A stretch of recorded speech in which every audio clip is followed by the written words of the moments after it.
Hello everybody, I'm digital artist Aaron Rutten, and thanks for joining me for this live stream that I do every Wednesday at 11 a.m. Pacific time. Today I'm going to be creating some custom emojis. And emojis are those little things like smiley faces and thumbs up that you can put into chats like you can in the live stream. And because my channel has reached 100,000 subscribers, I'm now eligible for memberships, which means that you can become a member if you're one of my top fans, and you can get access to special members only stuff like badges and the custom emoji and behind the scenes views that I post for members only, early releases of my videos, and members only live streams. And it doesn't mean that anything's going to change for non-members. If you can't become a member, that's totally cool. I'm still going to be posting the same videos that I've always been posting, but this is just an opportunity for you to get more and to support the content that I'm creating on my channel. Kira's here. Good to see you, Kira. So I'm going to go ahead and switch to Adobe Illustrator, and I'm going to be using Adobe Illustrator to create the emojis. So if you'd like to become a member, you can go to aaronrutten.link/membership, or on the, probably down near the bottom on the video player on YouTube, there's actually a button on my channel, or on the main page of my channel that says join. And when you click on that button, then you can become a member. So what I'd like from you is to throw out some suggestions for emojis. What would you like to see as a member of my community, as someone who's been following my channel for a while, who's watched a lot of my live streams, who's watched a lot of my tutorials? What are some emojis that you feel would represent you? And I'll just kind of throw out some ideas that I'm thinking of here. I already have the angry rock, as you can see up there in the corner, and this is kind of an inside joke from one of my videos, digital painting for beginners, where I was talking about drawing with a mouse is often referred to like drawing with a rock, and so I had this angry rock who kind of made faces throughout the video. So that's where the angry rock comes from, and this is an emoji that you can actually type in right now. So I'm going to go ahead and just send you that link here in the chat, and then what you do to send a custom emoji now is you do a colon, that's the two dots on your keyboard, and then you do the family name, which is art, and then something will automatically come up here. Let's see if I can actually just show you this. Cool, I can do this. So here in the chat, I'm going to do colon art, and then it'll automatically show you, some of these are emojis that are already default emojis, but these are the two that I created here. This is art pencil and art angry rocks. If I wanted to put in the angry rock here, that enters it. I could say angry rock, and I can send that in the chat, and there you go. So I'm going to create more custom emojis today, but some ideas I had were like, you know, there's lots of different artists who watch my channel. There's purely digital artists, there's purely traditional artists, and there's some artists who are a little bit of both. And so I think, you know, emojis that can kind of represent that kind of stuff, like if you draw with a mouse or with a rock, or if you finger paint, you know, those could be emojis. So those are kind of the ideas I had. But I'm also going to give people an opportunity, if you want to super chat and suggest an emoji, that's a good way to have me create a custom emoji using your idea. Just as well, if you become a member and you have a suggestion, feel free to shout it out, and I'll definitely take that into consideration. There are some rules about the emojis. You know, it has to be practical, it has to be something that looks okay small, and can't be anything offensive, and it has to actually be useful for the community. So those are kind of really my criteria. So I am going to go ahead and just show you some of the ideas that I've been working with here. I have the angry rock, and then I have these ideas here that I just kind of sketched out in Corel Painter. There's like a thumbs up with paint on the thumb. There's a mouse that can have paint on it, so that's for the people who paint with mice. And then, let's do this, easier to point. And then there's this paintbrush that's kind of painting a heart for people who love painting. And then of course, you know, the finger painting kind of thing here. So that's kind of where I'm at. That's probably what I'm going to draw from mostly, unless you have some suggestions that I feel are good ones to add in. Just going to catch up on chat here real quick. Let's see. Angelica's here. Good to see Angelica. Wee Bob can't stay around for very long, but it's good to see you anyways, Wee Bob. Glad you're spending time with your wife. Sorry, wife, I gotta watch Aaron's live stream. I'm gonna have to take a rain check for that movie, says Wee Bob. I'm just kidding. Portgas is here.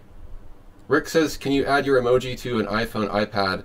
I believe you can, as long as you're using YouTube to chat on the live stream, I believe you can add emojis, just as long as you use that :art and then select the emoji. I'm Awesome says my face should be an emoji. I think Wee Bob says they'd like to see a troll. Portgas wants to see a banana bear. That could be a good one. That's, you know, the inside joke kind of things are cool. I don't know how deep banana bear has gone into my YouTube subculture yet. Wee wants to see a pizza troll. Mark's here. Kira draws with the mouse, so might be good. There's a lot of people who draw with mice, so I think they should be fairly represented with their own emoji.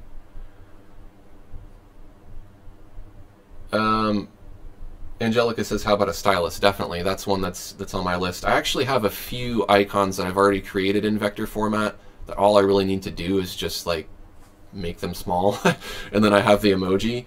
So I didn't really want to work on those today because I want to actually show you the process I would use for creating them. But a stylus is definitely on the list, but it's basically already done. So so let's go ahead and get started. I'm going to start with the finger painting one. As I mentioned, I just sketched this out using the scratchboard tool, or just any brush in Corel Painter or Photoshop or whatever can do this. And then I brought it here into Adobe Illustrator. And I'm going to zoom in a bit here. I'm going to make my head disappear here for a while so I can just get comfortable and draw. We might put on a little bit of music here too. Let me know if the music gets too loud, because sometimes I start to get kind of quiet when I'm talking, and in previous live streams I noticed that the music was a bit too loud. So if you notice, feel free to chat in, and you can highlight my name by, I think you can do the @ sign and then Aaron Rutten.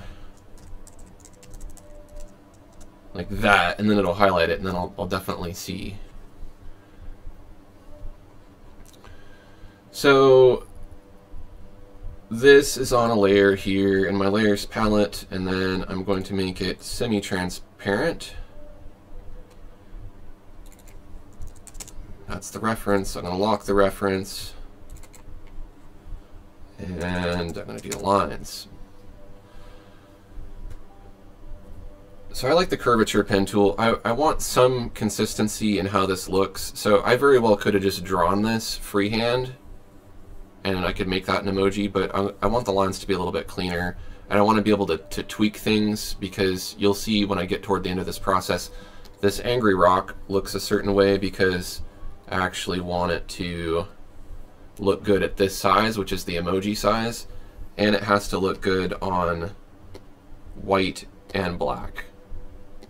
So I spent a bit of time working on that.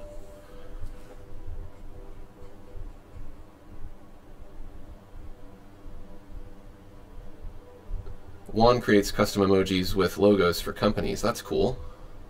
It's kind of fun to create emojis. I haven't really done too much emoji creation. I mean, I've created icons and stuff, and I guess emojis are just small icons, but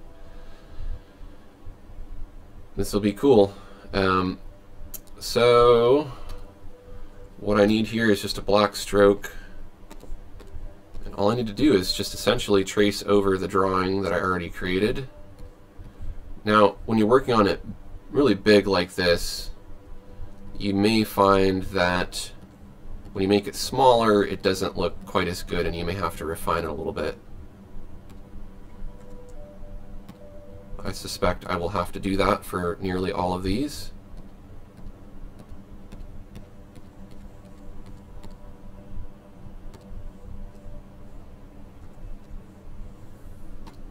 Let's just connect these two ends here if we can.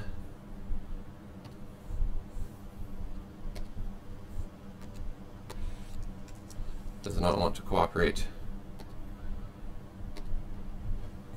There we go.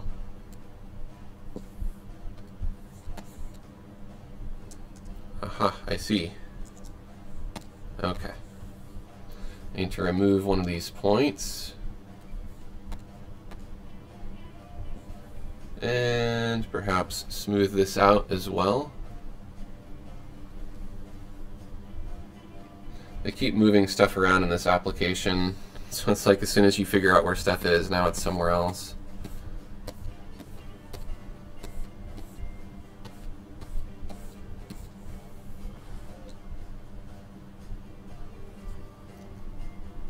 Ian's here. Good to see you, Ian.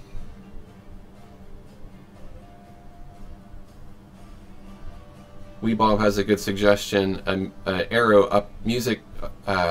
Music emoji with an arrow up or down to indicate the music volume should go up or down.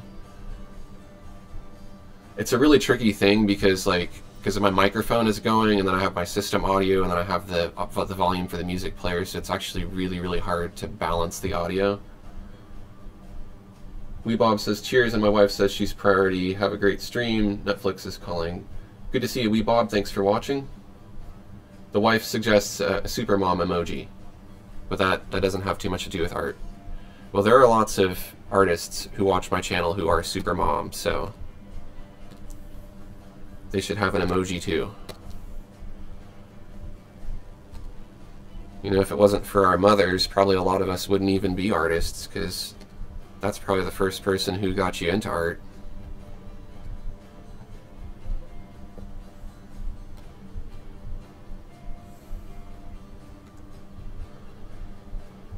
Okay, so I need some more lines here.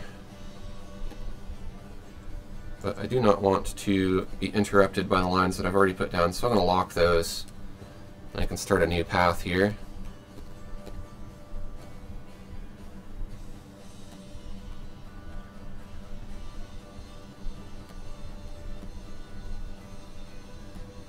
Be careful not to overlap that other line too much.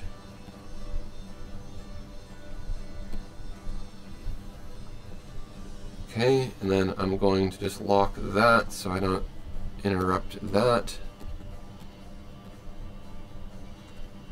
That'll do for that line. Do one more here. You know, it'll probably take me longer to make this in vector than it will to just draw it freehand, but I'll have more flexibility later having it be vector.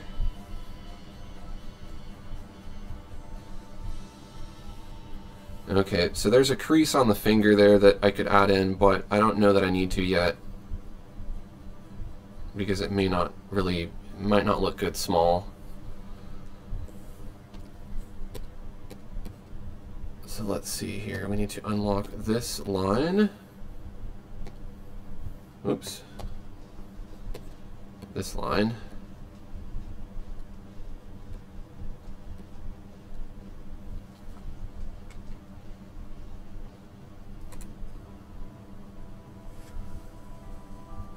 Ian says, what is it? This is going to be a custom emoji of finger painting.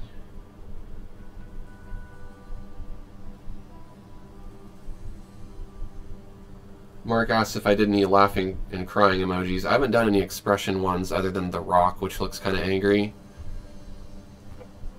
I don't know, so here's the deal. There's only so many emojis that I can add at this point. You have to kind of unlock them as you go along. So to give you an idea, once you've clicked the join button here, then you'll get access to what I have currently. You'll get a badge, which everybody on YouTube will be able to see, and they'll know that you are a member of my channel.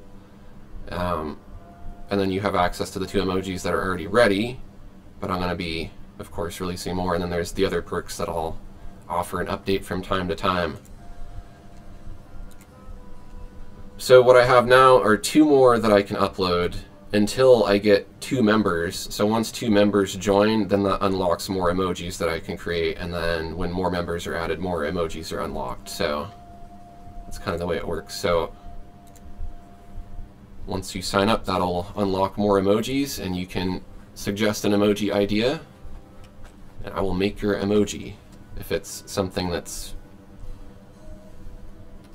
an idea that will suit the emoji thing that I'm going for here. Ian says Wacom pin emoji. That's one that I've already finished. Or I've already drawn a Wacom pin, so all I need to do is just plop it in as an emoji. Ian says he likes it. Juan asks if it's a YouTube feature to allow to add custom emojis. Yes. It's a new feature, more or less. Some people have had it for a little while, but I just got access to it actually yesterday. So this is like the launch. Okay, so I'm going to continue on with this. I need to go ahead and see how it looks smaller.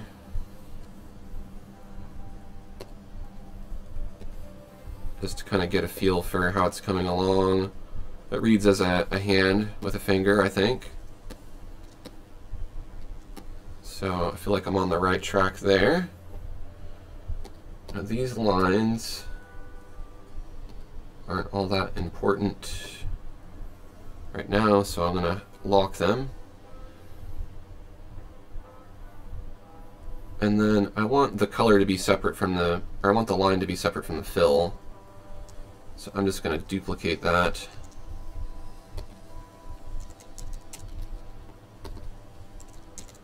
Call this other layer fill.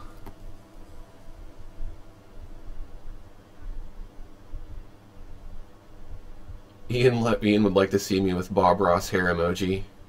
That's a good one. I like that.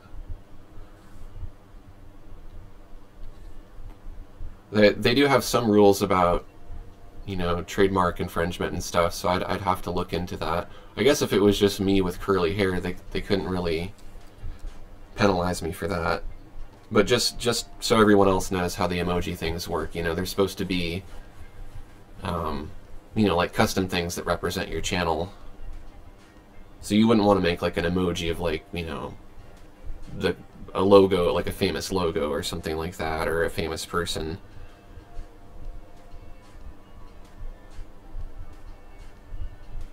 Okay, so I want there to be no stroke, or no fill and a stroke. Now the hand color, there's no universal skin color. There aren't a whole lot of people who are gray, but I feel like gray is just kind of like neutral, like, you know. And then I know that there's like light and dark and all that stuff. The hand that I make here is not meant to be representational of any particular skin color, or, you know, or male or female or anything. If you have suggestions on how I could make it more neutral, I'm open to that. I guess I could make it kind of a little bit more neutral gray, so it's kind of in the middle. And then let's see how that'll stand out on the white background versus the black background. That'll probably stand out all right on black. And then what I'll do is I'll try to highlight it in a way that stands out too.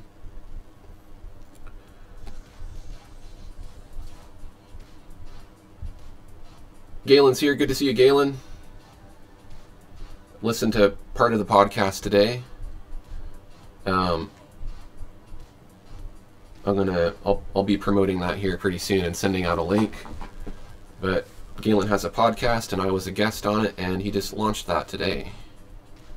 So I'll be sending that out and you guys can have a listen. We talk about all kinds of art career related stuff, as far as having survival skills as a creative person, as an artist. What do you need to do to be able to keep your income going? How do you manage emotions? All kinds of stuff. Okay, so I need another layer here.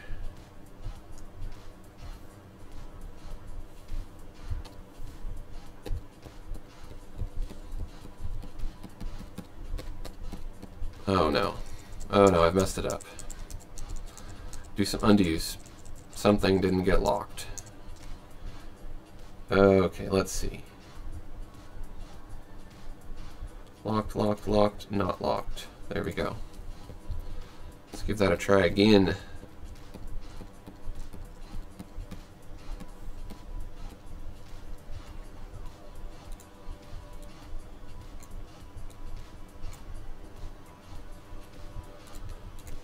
All right.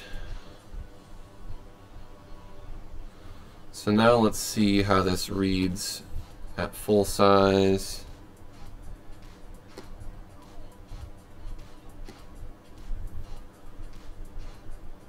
Yeah, I don't think I need to put that extra little crease in the finger because you wouldn't even see it.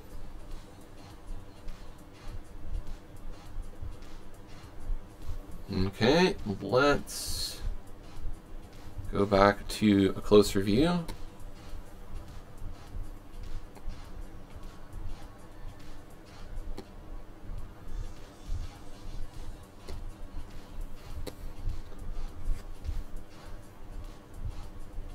Ian says generic tablet emoji. That's also one I think I can repurpose from something else.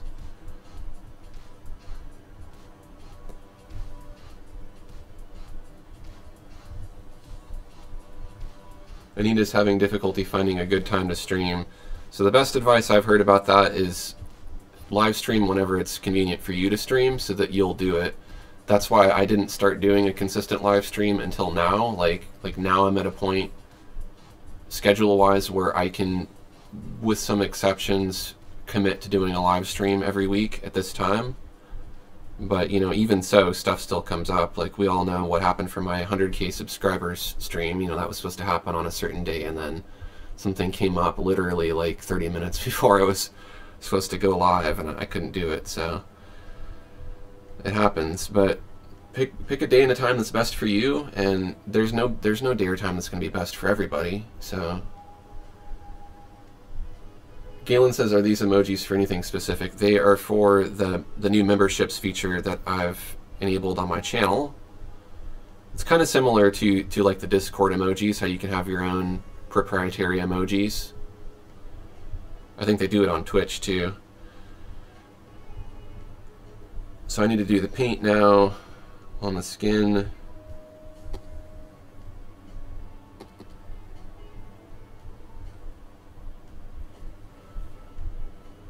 So we could go ahead and use probably a blob brush for that. Now I hadn't really decided what I'm going to do as far as color of the paint. You know, I kind of thought like the red, blue, and green looks kind of cool because it's the RGB, you know, computer color. Colors on your computer, on your monitor, are made of red, blue, and green. But I don't know if it should be just a single color that stands out nicely, you know, like just a nice red. So I'm interested in getting your input on that. So I can show you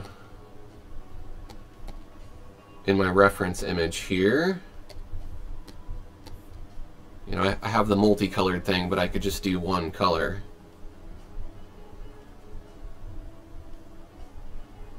Ian asked if I've heard about YouTube Premiere. Yes, it's like live streaming for video uploads. You get to, I guess you get to kind of live stream the premiere of an episode or of a new video. Galen says, yes, Twitch does the custom emojis too once you hit affiliate status.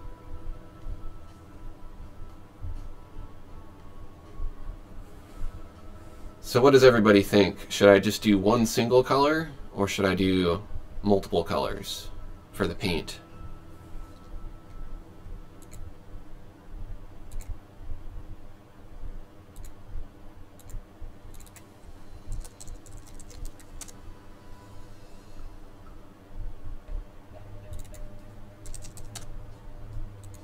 It's always good to keep your layers labeled and organized too. I've been doing that here. So this is the paint streak.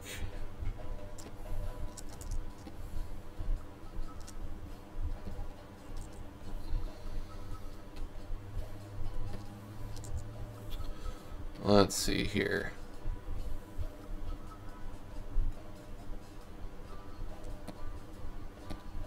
For some reason, the blob brush is not receiving pressure. It might just be that I'm working on icons so small that I'm not getting that to work.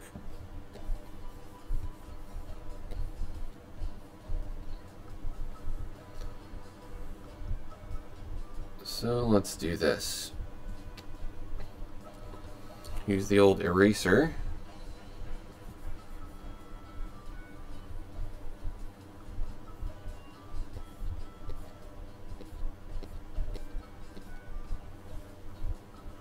Yeah, it's supposed to look kind of like a paint smudge. Galen says a single color might be more easily readable at emoji size. Oops, I erased part of the wrong thing there.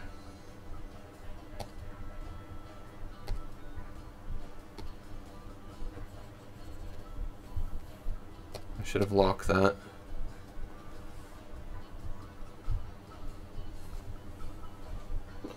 Okay, we'll try single color. See how it looks small here.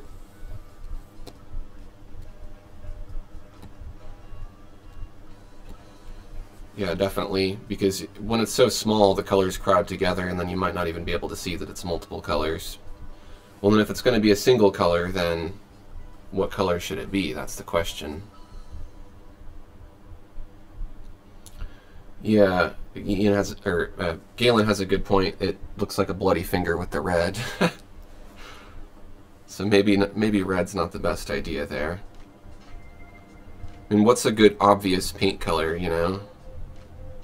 I could do it kind of like a gradient or something, like a gradient rainbow. Well, so that's one color. We'll try the multicolor and we'll see.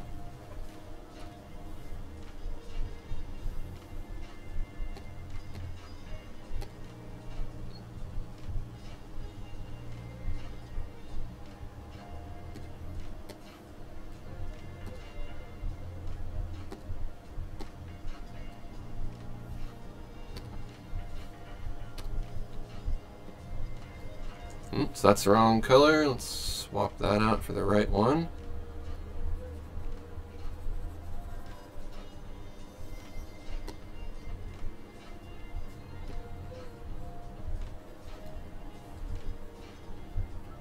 And then we'll put in a little bit of green.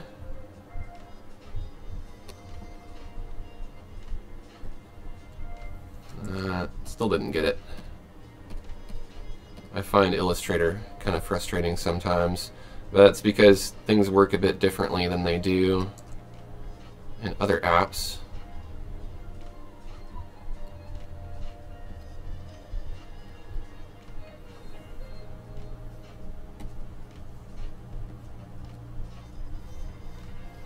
Alright, let's see that from farther away.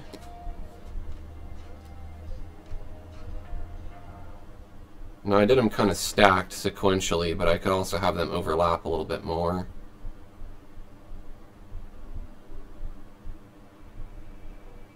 Ian likes the idea of multiple colors, green RGB. Galen says he needs to get familiar with Illustrator. He doesn't make use of it and really should for some things. It's actually pretty good for making vector art, and you can do quite a bit with it. Well, I'm gonna do some versions here, I guess. So this will be one version. Let's see, where's that streak? That streak ended up getting merged on the same layer as the red, so I guess what we will do then is we will hide these.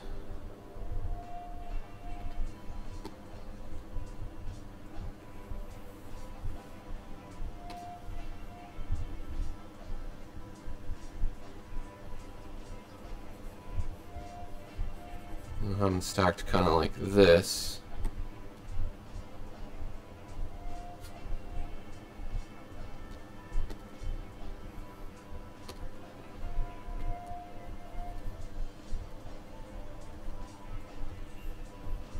Let's try that and see. Well, it looks kind of more like a painty finger, don't you think? I know it's impossible for you to see at this size, so let's make it a bit bigger. Pretend that's a bit smaller, you know?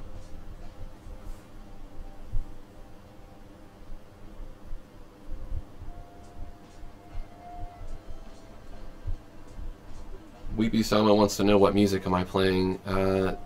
This is free music that you can download off of YouTube through the Creator Studio. So it's royalty-free music that you can use in your YouTube videos. It's called Lusciousness. I don't know who the artist is off the top of my head, but you could search for that. I think I'm kind of liking the painty finger with multiple colors. What say you? Should I try single color with a different color?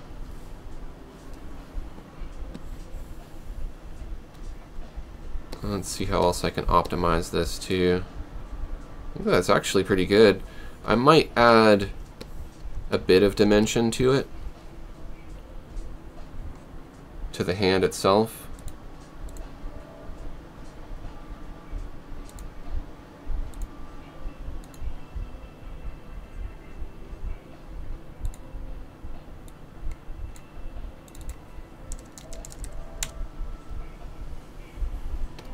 The cool thing about Illustrator too is it has a blob brush, so you can actually freehand draw quite a bit of stuff right into it.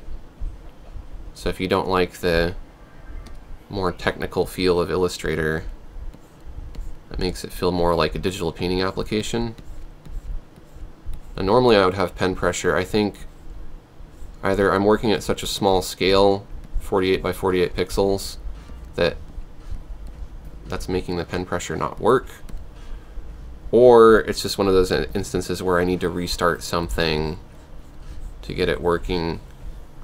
I don't know. I don't have time to monkey with it, so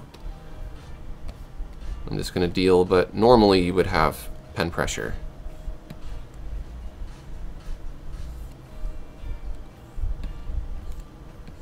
And so you can erase just like you would in a digital painting application. I need to be I'm going to be using the Elgato more. Something like that. See if that helps. Because contrast is going to make a difference later too. Like if we look at this on black, it needs to stand out on black too. So one thing I notice is that that black outline is not going to work. So I need to lock some layers here.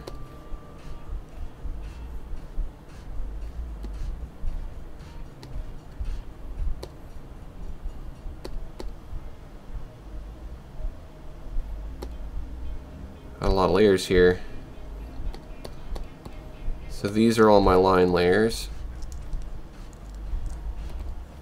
I'll just group them together into a group called legends, or lines as they're sometimes called. You couldn't see that. See, it wasn't as funny. There was a typo there and I didn't even have oh well. It would have been a funny joke. Anyways, I'm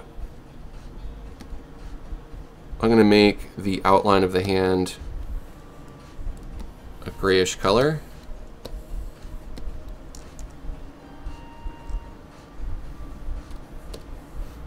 And just evaluate it from farther away. So we're going to have to play with contrast a bit here to find something that works the best. I think there's more than enough contrast on the white background. The black background, not so much.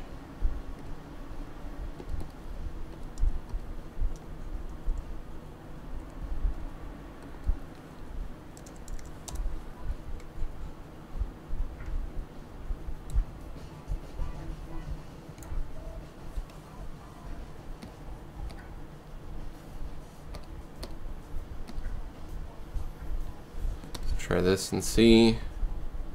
It's a little better. Might go a bit lighter too with that stroke. It's too light.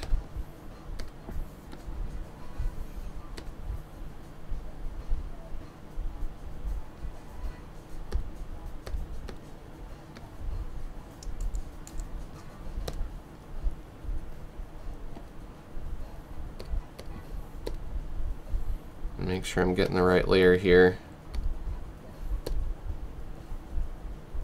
Yeah, I think that's better contrast-wise. Ian says he'd like to live stream, but it's not really possible, so Premiere might help me. That would be really cool to see. I don't even have any idea how I'm going to use it. I haven't really put that much thought into it, so I'm still like trying to conceptualize what I would actually do with it. They keep throwing stuff at me that I need to do, like the merch thing just came up, and then there's the memberships, and you know, it's a lot to learn. Ian, or Galen's got to go. Good to see you, Galen. Thanks for watching.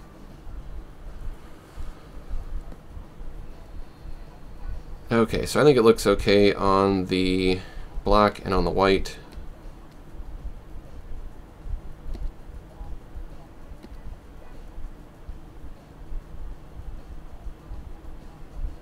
So what do we think? Does this look good to you? I'll make it bigger so you can see it. Might need to clean it up a bit too, actually. Let's see, this highlight, I can smooth that out a bit. Make it nice and clean.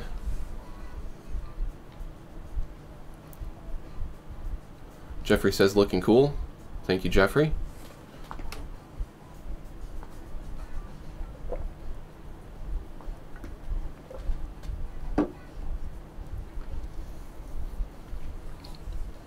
Okay, let's go with that then.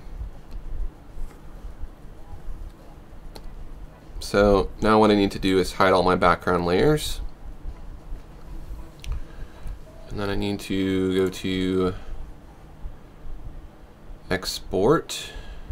Actually, I need to save it first so I don't lose anything. Export for screens. Already got a folder where I'm going to save it to. Just export the artboard. I export it as a PNG with a transparent background. And then I can go here. I can upload an emoji. I should have a name too. Let's give it a name.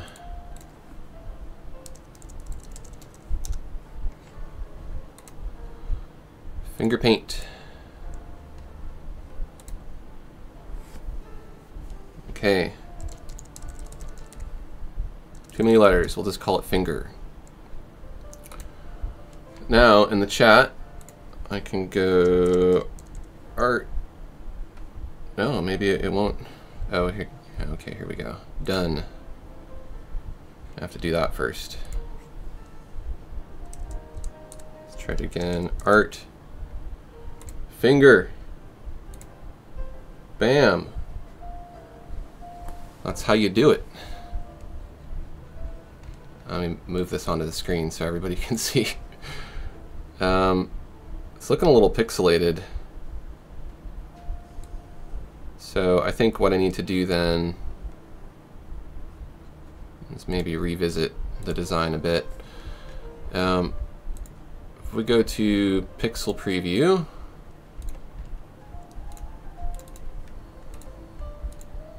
%, I can see that probably am going to need to tweak it a bit. I probably should have done this first, but oh well.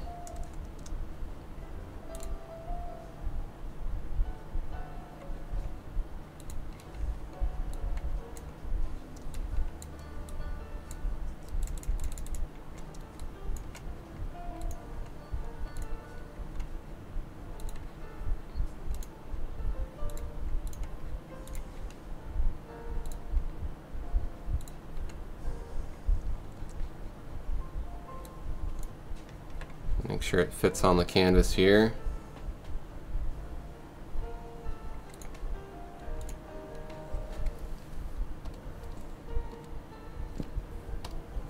And then this needs to be adjusted.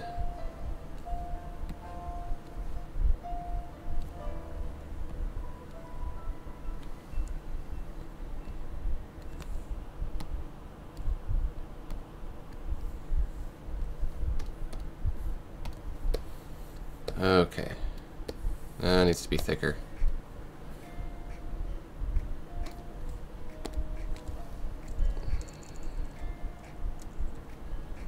to just move it out like that a bit.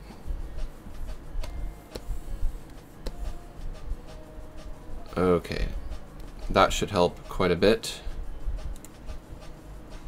Now let's see what happens if we replace an emoji, if that's even possible.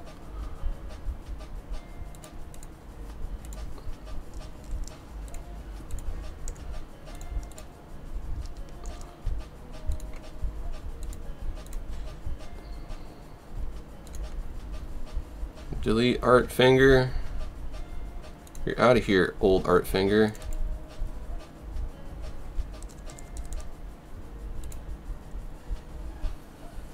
Yeah, cool. So you can refresh your emojis too. You're not just stuck with them.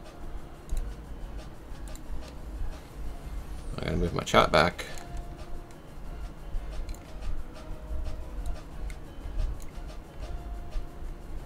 Okay, so let's try that again.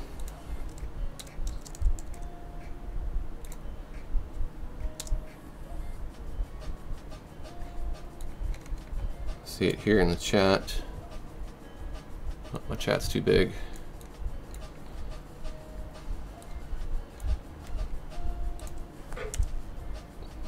Yeah, that's better. The edge was way too thin before.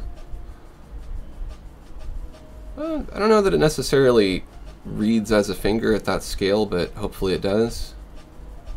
Ian says better. Yeah, it's the tricky thing about emojis. They have to be really, really simple. Cool. So that's one. We can do more.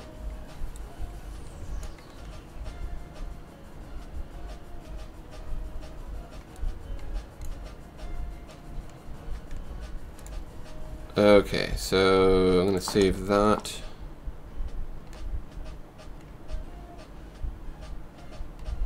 And then I can decide what to do for the next one.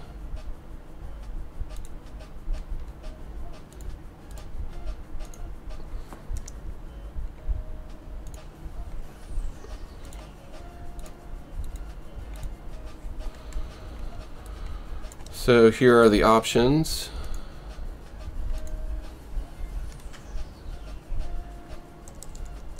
Let's make sure I don't save over my original here. So should I do the thumbs up, the heart, the mouse? Ian says it's been ages since he made emoticons. I don't know if you can make animated ones, but that would be cool if you could for YouTube. That'd be a reason to get into some simple animation tutorials. Weepy wants to see the heart. Ian wants to see the mouse.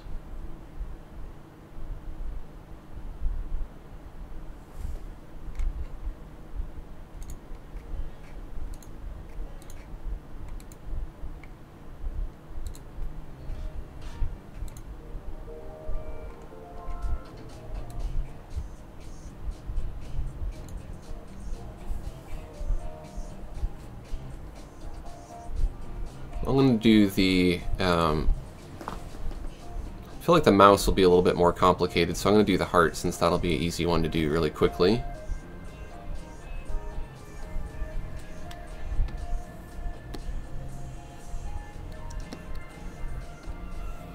So let's see here. I'm going to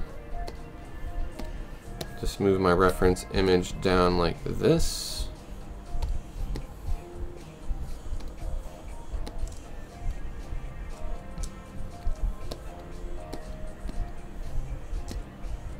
Doing a sketch ahead of time really helps you kind of plot it out, I think. Let's see, will that read very small? We'll probably need to make the brush a bit thicker. So, to do this, I'm going to select the rectangle tool.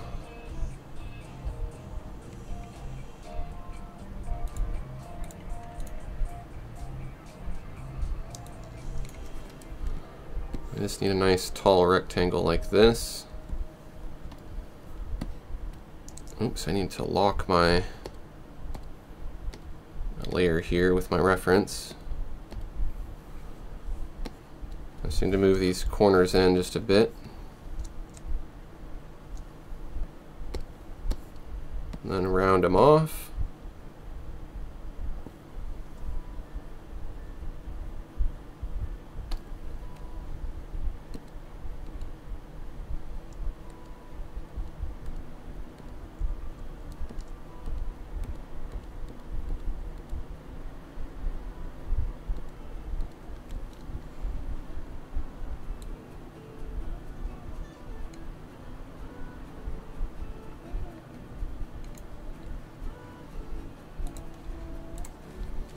I'm doing it upside down, or rather I'm doing it right side up, because that'll be easier.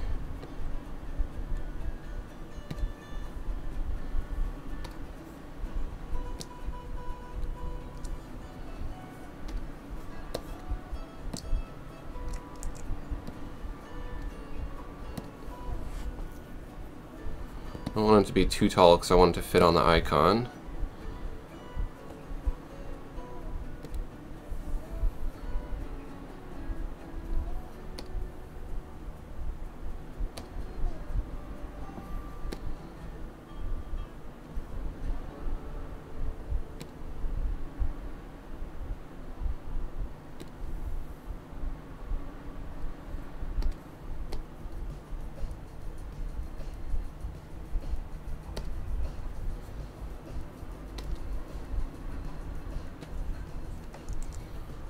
And let's see, I want to do this. I might make it a colored paintbrush so that it stands out a little bit better.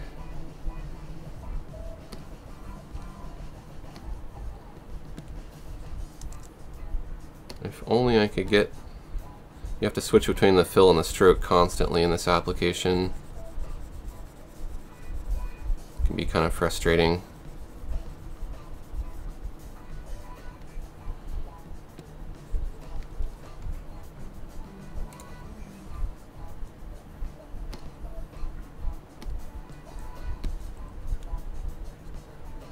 See, I can color it in like this. There's other ways to color it in. You could fill it in with like a bucket tool kind of thing, but there's a lot of steps involved in that. This is just sometimes easier.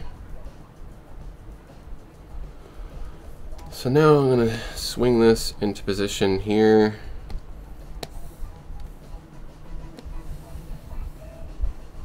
Got the brush going the wrong way. That's always good. Let's just flip it the other way here.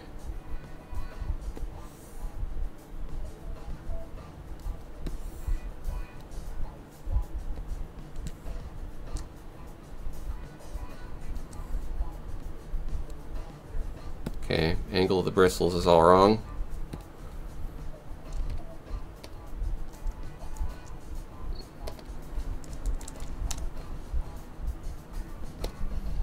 So I'm gonna hide that reference for a minute.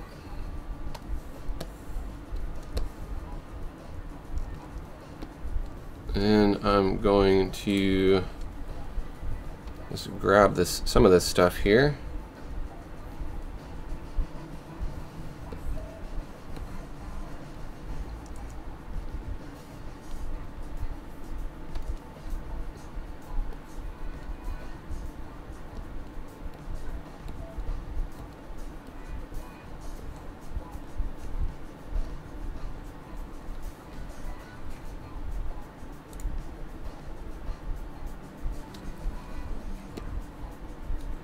Okay, I'm way off here.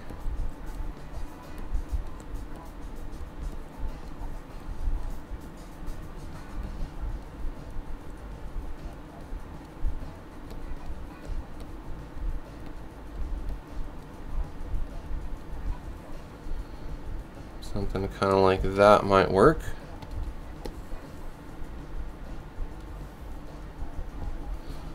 It needs to fit on the canvas though. I'll go a bit smaller like that.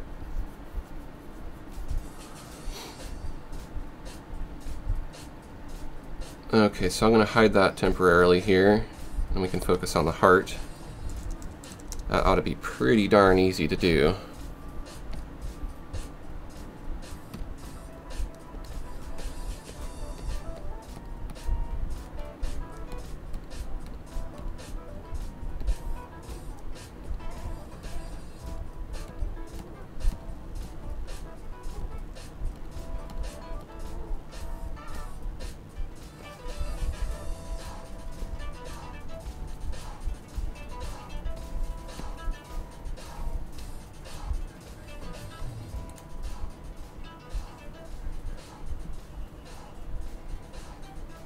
Okay, just pull this stuff into place here.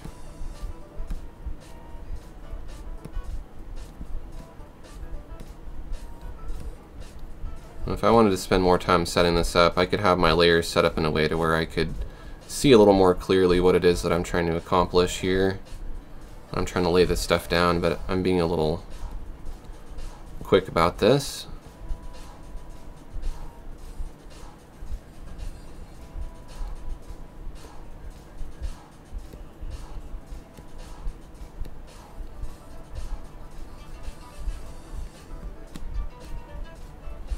Okay, if we had the reference, now we'll be able to see more clearly what we've accomplished here.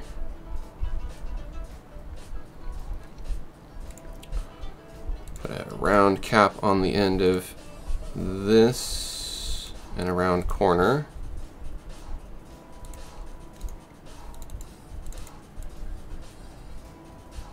So it needs to pop out more. The brush needs to be thicker.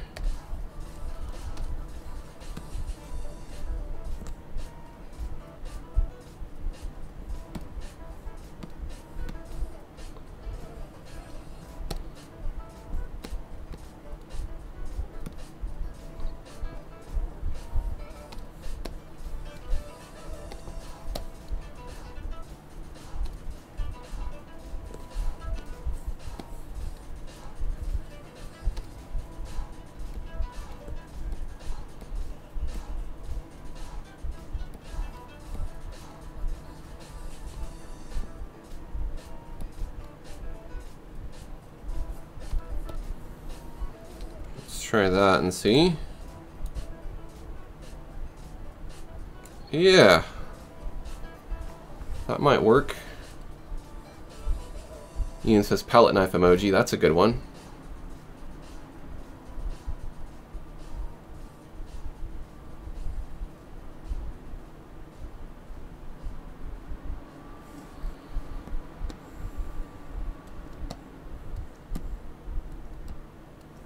Okay, so the brush tip needs a little bit of paint on it.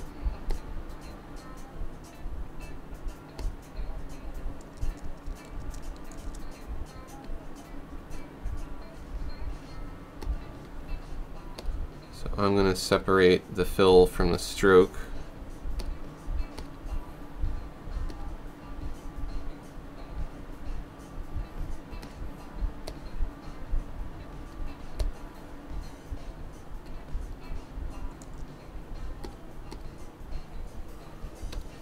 I'll use the old blob brush to put in some of that red.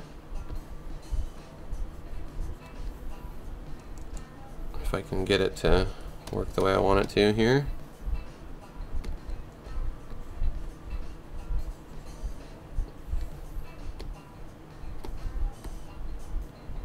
There we go.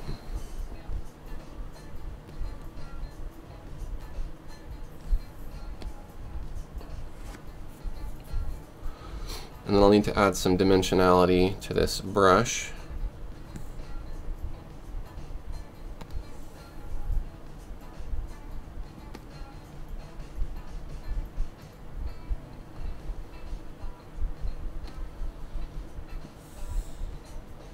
Just add a line running along it here.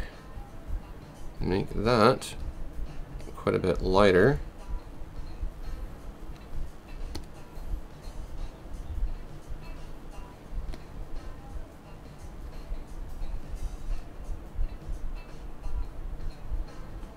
We might be able to have it come down to a point. We'll have to see how that looks.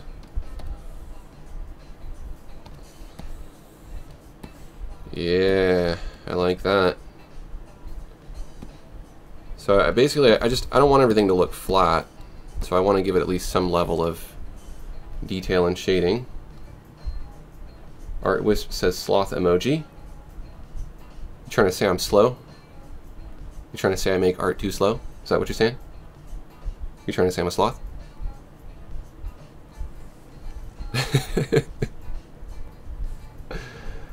Vanessa's here. Vanessa's a new subscriber and loves my videos. Thank you, Vanessa. Art Wisp says maybe.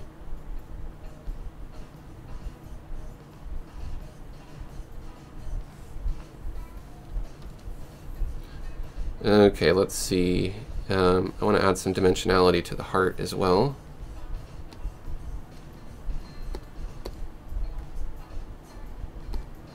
So I think I want to separate the stroke from the fill.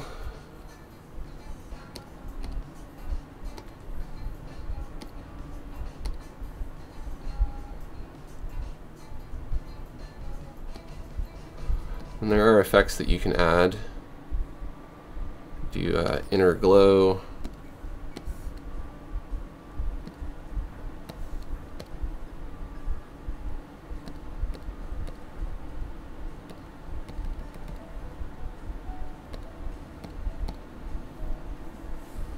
Working at such a small pixel count though, sometimes this stuff doesn't always look right.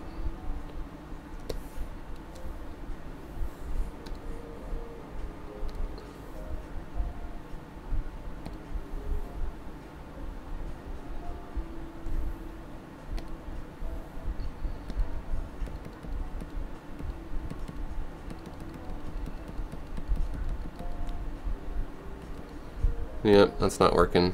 Let's try a different one.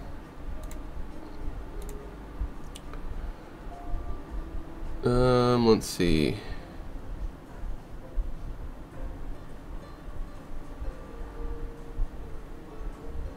We don't want to drop shadow.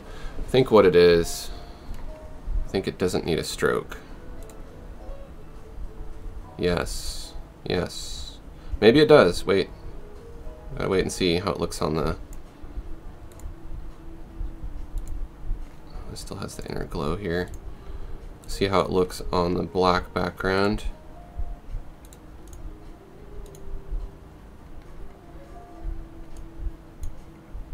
Let's see, why are we not seeing the black background? There we go.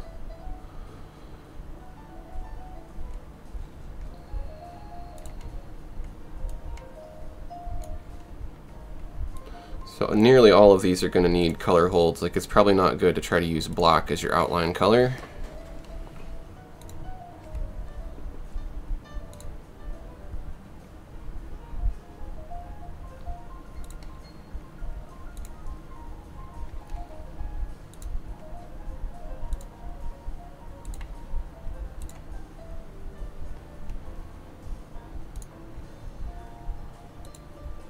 If you do use black, you're probably going to want to surround it with something.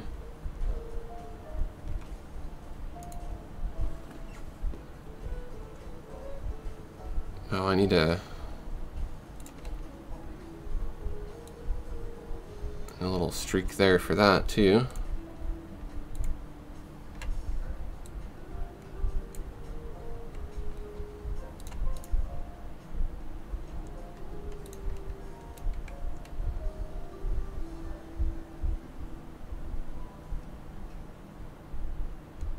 I think the paint needs to be brighter for this. For this.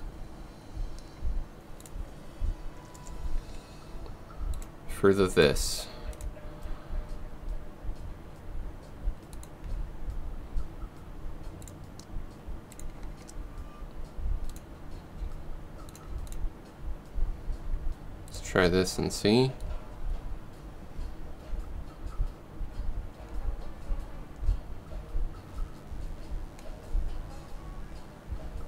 Yeah, I kind of like that.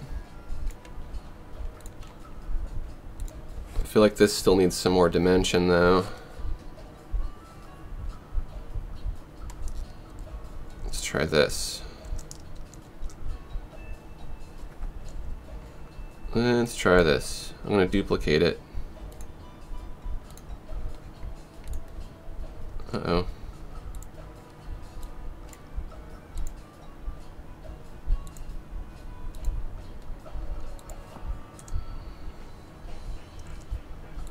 Something crazy's going on with my layers here. Okay, so I got that duplicate.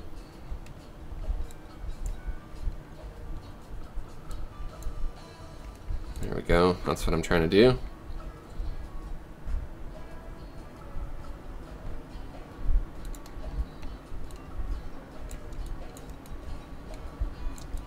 And then we just want to match up these little corner points here.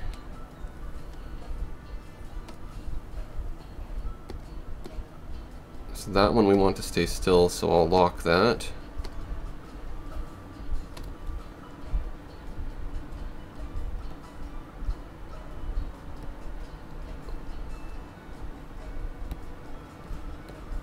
Something like that.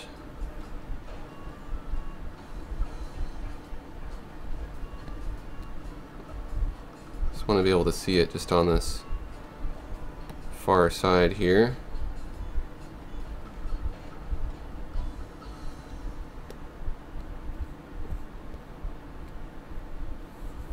Something like that might look good. This might be a bit too thin though. Thicken it just a bit. Try that and see how that looks.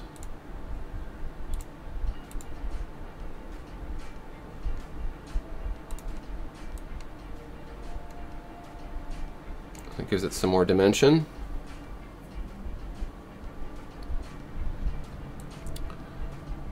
You need to smooth out the heart overall. It's a little bit sloppy.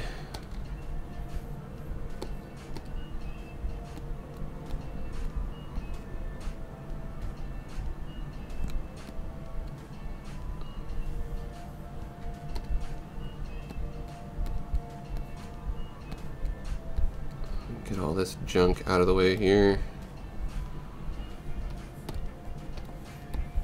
So you may think that like emojis are just kind of small, simple icons, but you can really put a lot of work into them.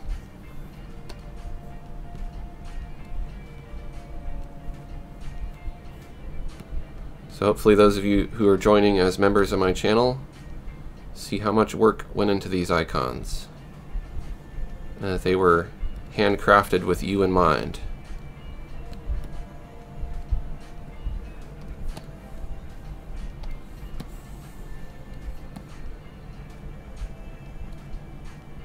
So I'm just trying to make, when it starts to break down and get really small, you have to really fine-tune the heck out of it.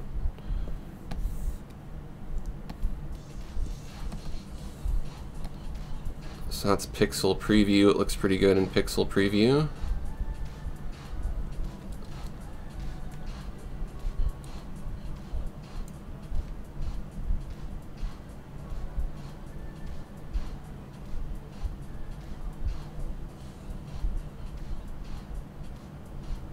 Oh no, Kira had a blackout in their home.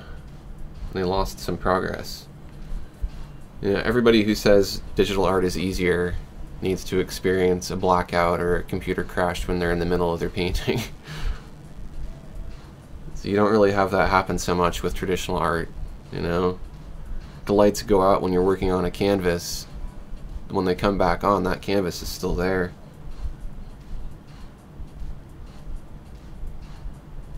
Oh, it was an animation, even worse. Sometimes you do things too that you can't remember how you did them, and then you know, how do you get that stuff back? So I'm going to add a little bit more to this, and then I'll call it finished.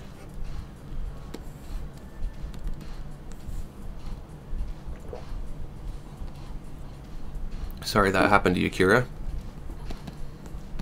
Gotta have your hand on that save button at all times, and just, you know, when I'm editing videos, a lot of the time Premiere Pro will crash, and it's just completely random. Like sometimes it happens a lot, and sometimes it rarely happens at all.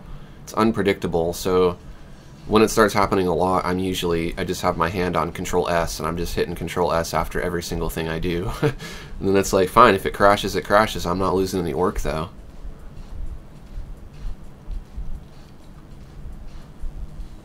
Kira asked if I finished the mouse yet. I haven't started on that one yet.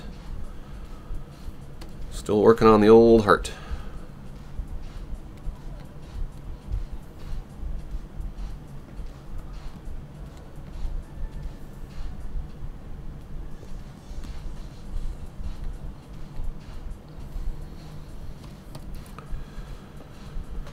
I see a little bit of stuff over there that's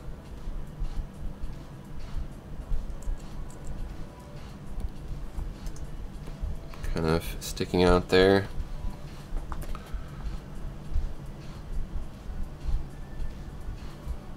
So the whole thing, I think, needs to shift over a bit.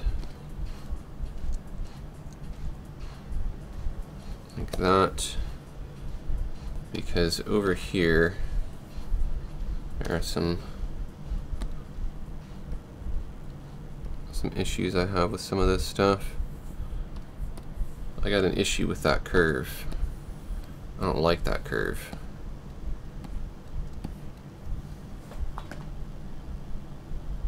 Okay, I think I like that. Looks good on black.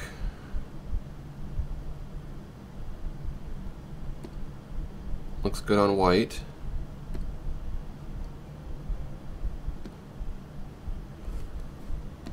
What's going on here? Something is not right. Okay, I don't know what that was. So that's how it looks on white. And then I kind of like the aqua color, aquamarine with the red. It could be a different color. What does everyone think about the color of the brush? Does it look good, that aquamarine color, or should it be a different color? Should it just be neutral? Like a neutral gray, or should it be a brown? I kind of think this will stand out and it'll pop out more. You know, it's like a nice bright color.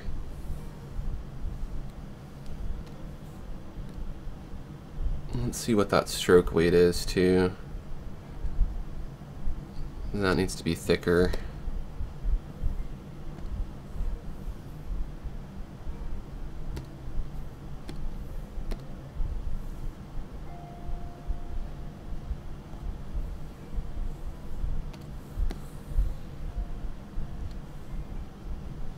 And it does kind of eat it up a little bit.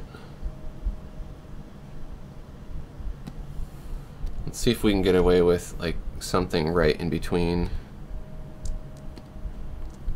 like a 1.5 point. That looks better. Probably still will be pretty readable. And then the question is, can we select the heart and have that take up more?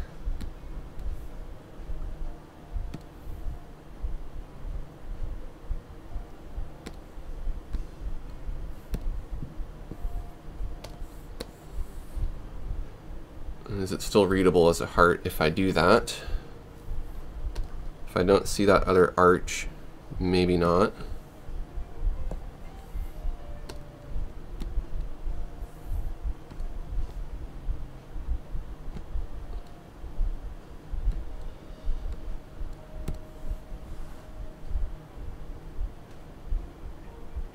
That might work.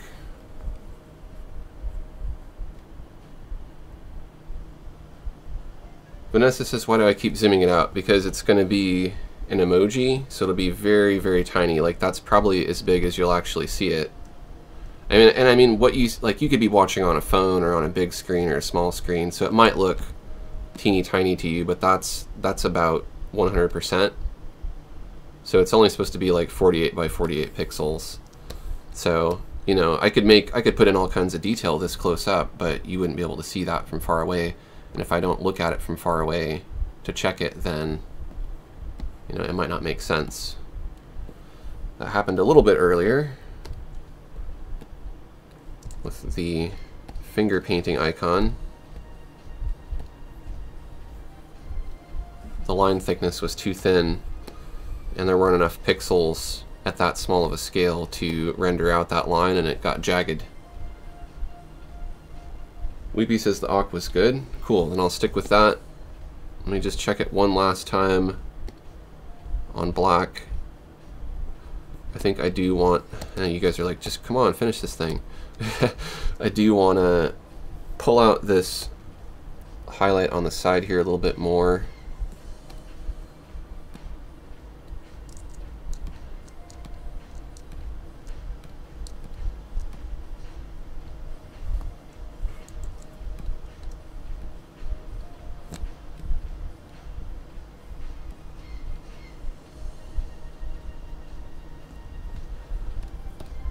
Okay, let's try that. Yeah, it thickens it up a bit more. I might even bring it down a bit more on the side.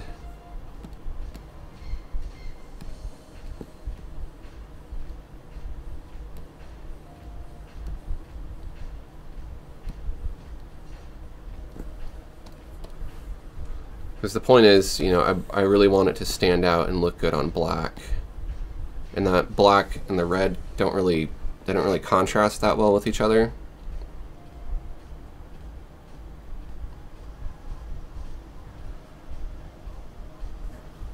I'm thinking maybe I'm going to select the outline of those bristles and make that darker.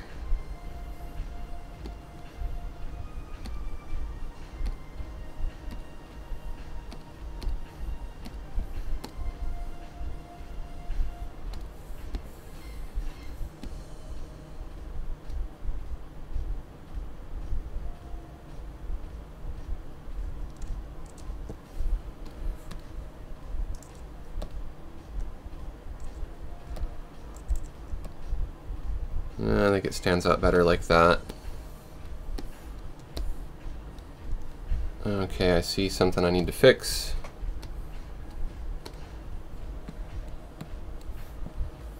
There's always something that needs fixing.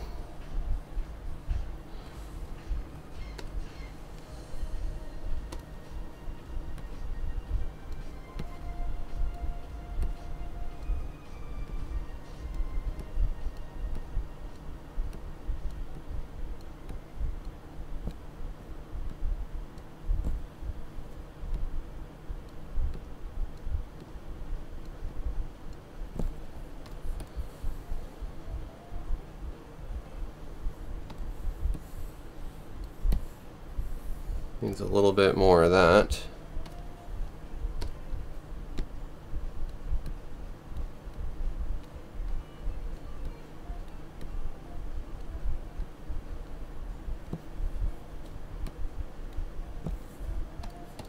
Let's try that and see.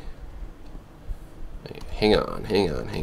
See, it's like each time I make these little adjustments, stuff pops out that I don't like.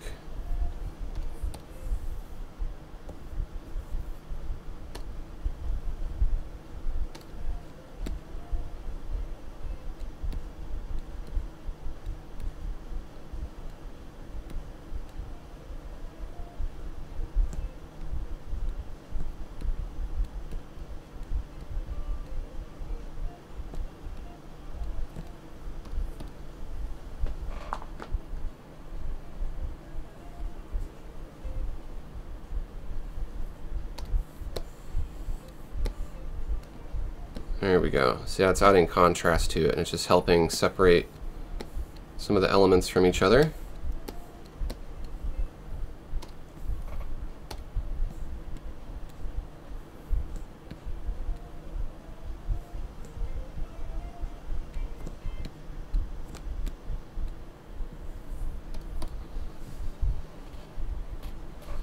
Okay.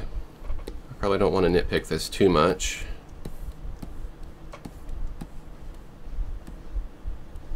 So I'm going to go with that. So I just need to hide all my backgrounds. Make sure that I save this.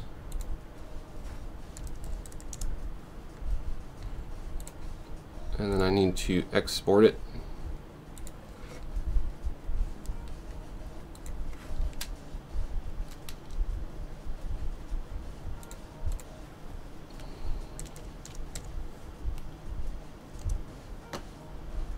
And then we'll pop back over to the channel here.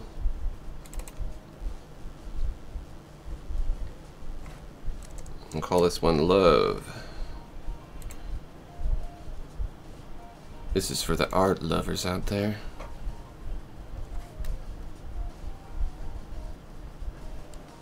Okay. So now I can bring over the old chat here. And I can do art. Love. Let's see how that emoji looks. Cool. I like it. So now we're at a point where I am out of emojis that I can program in until 2 members join. So now it's on you. If we want to keep this live stream going and create more emojis, then I need at least 2 members. So if anybody wants to sign up, you could sign up, just try it for a month or whatever. You can get access to those emojis. You can request some emojis for me to draw. And there's other stuff that you can get too, early releases of my new videos, and you can get access to members only live streams that are not available to the general public. And I'll be adding more stuff as I go along too. But it's a good way to show your support for my channel. Everybody on YouTube will be able to see that you support my channel because you'll get a badge and you'll be super cool that way. So I'm gonna go ahead and hide that. And well, so I guess no. I guess we're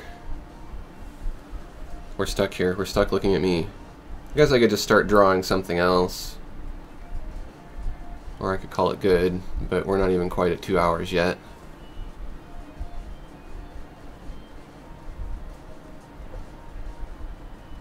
Guess I'll just drink some water.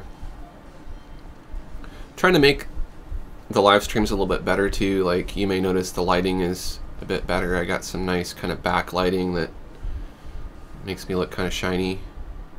It's not supposed to make me look shiny, but that's what happens when it gets hot in here.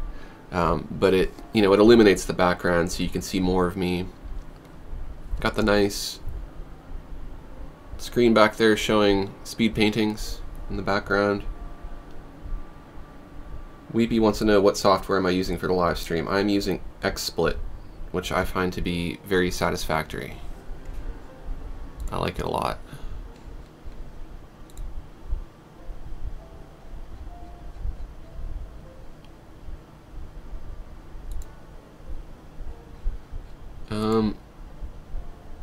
Ian with the $20 super chat. Thank you, Ian.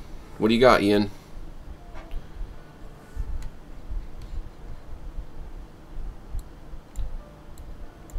I need to make something like an animation thing that goes off for the super chats too. One thing that you may or may not know, whenever I get a super chat, there is if you go on my Twitter, there's a tweet for every super chat. A tweet shout out.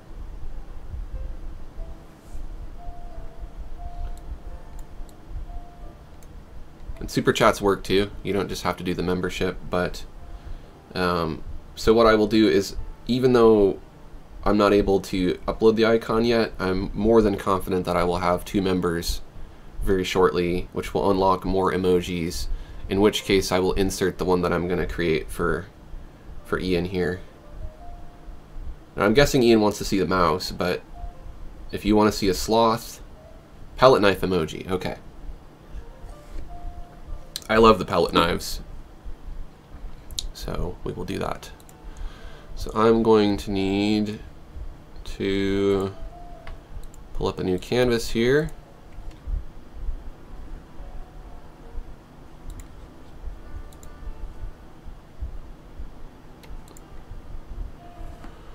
Bring up this one here, and I'll just trash what's in it.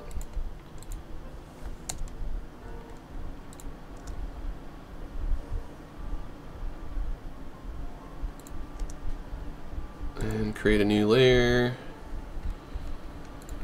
Bring up my gray background here. And then let's see, palette knife.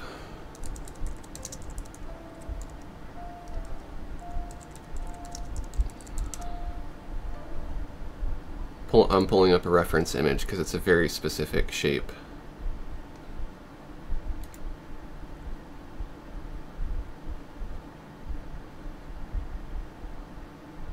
Now, are we talking like simple kind of plastic one or wood handle? There's lots of different. Maybe we'll do a wood handle.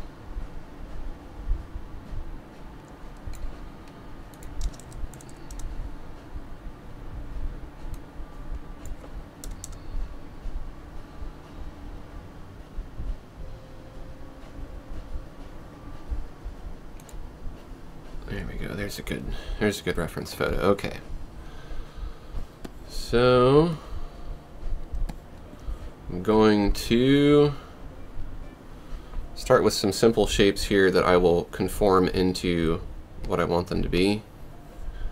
So we know we're going to have a handle that is about the same length as the blade. It may be, I don't know, maybe a little bit shorter. That's basically the proportion.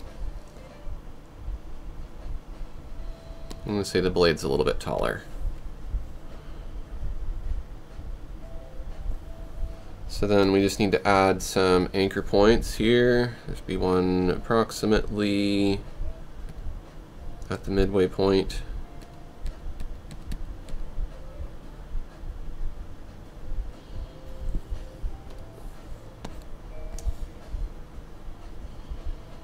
Comes out a bit like that. And then there will be a point right about here. And these 2 points will come up. Or no, rather this point will come down. An angle like that.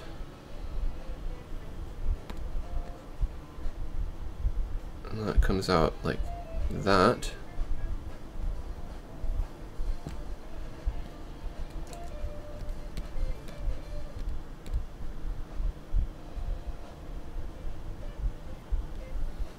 That kind of the, I mean, it's not done yet, but is that kind of the style of palette knife you were going for, Ian?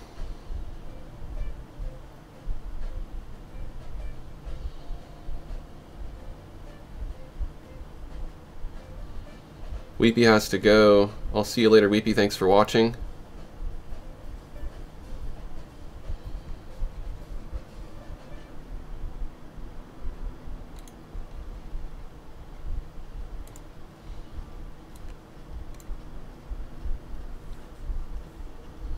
Let's see, there's a little bit of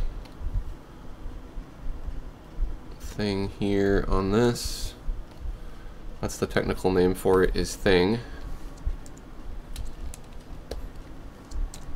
I think they're called ferrules, the metal part that holds the brush onto the handle. Ian says, great knife. Okay, Ian likes the knife style. Good.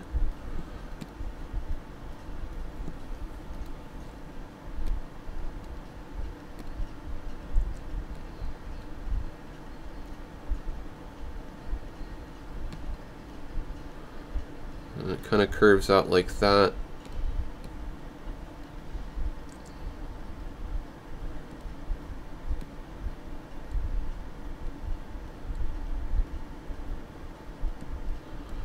To get this exact shape is challenging. It's interesting how, like, you think you know what a palette knife looks like, and then once you try to draw one, you see that there are a lot of subtleties to it that you don't normally notice.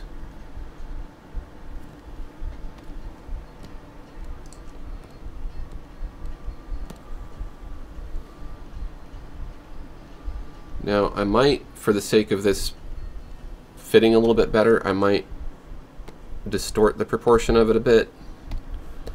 So, you know, normally a palette knife wouldn't be quite as wide, but I want it to be nice and bold and stand out in an emoji. So we'll bolden it up a little bit.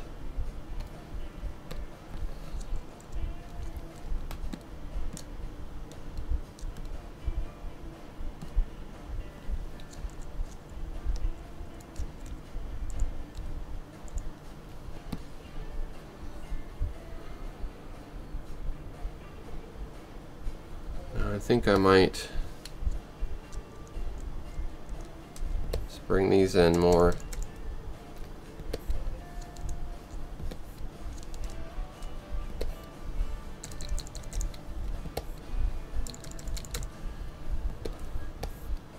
I'll round them.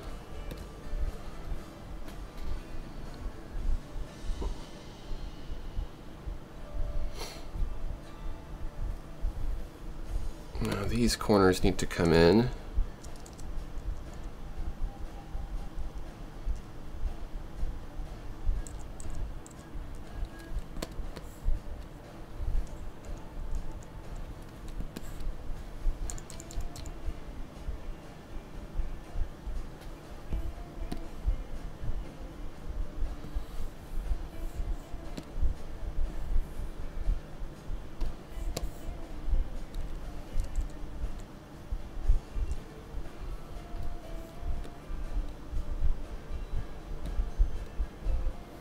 Something like that, starting to take shape.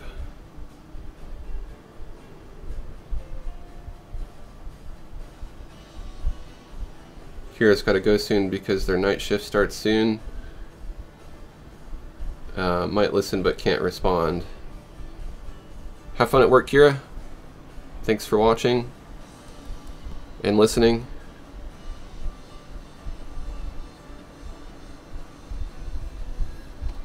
I thought I rounded these bottom corners. I must have undone that.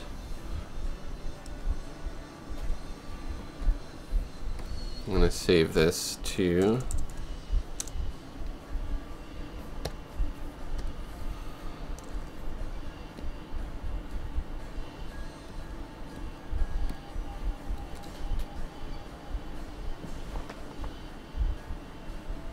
Okay, so I'm wondering if I should have the palette knife just upright like this, maybe at an angle,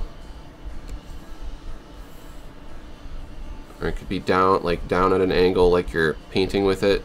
If it's at an angle, it can take up a little bit more room. Try to find that optimal angle here.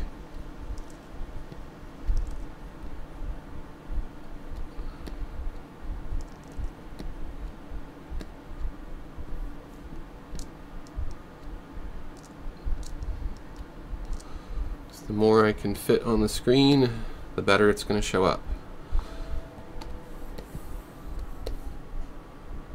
Now I think I'm going to do it 1.5 points for the thickness. Especially when you have diagonals, you need to be really careful to thicken up your lines, because diagonals are what are going to look the most aliased or jagged if you make them too thin. Angle with paint, says Ian. Okay.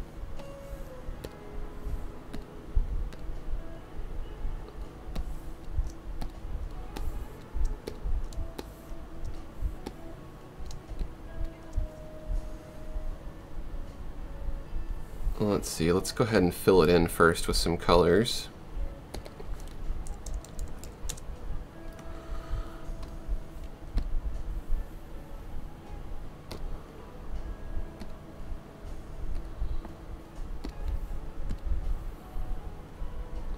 And what color should the handle be, Ian?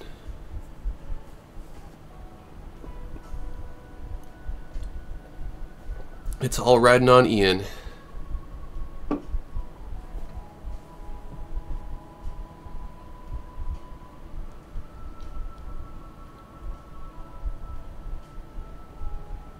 Vanessa says, I started off trying to draw anime and that really messed me up. Now I have to unlearn everything and I'm starting to draw still life because you have to know the rules to break them. This is true. Ian says, ironically, there's a TV program on about sloths. I like to watch nature documentaries. A lot of what I like to watch is documentaries, like science stuff and, you know, but when you're hanging out with someone else who you're watching TV with, and they don't like that kind of stuff, then you don't get to watch too much of it. You got to make compromises. And yeah, I torture my partner with that stuff. Not intentionally, it's just that's the kind of stuff I like to watch. And she's like, oh great, a show about life evolving from rocks. Awesome. I like educational programming. Blue handle. What kind of blue? Like a cyan blue or indigo blue?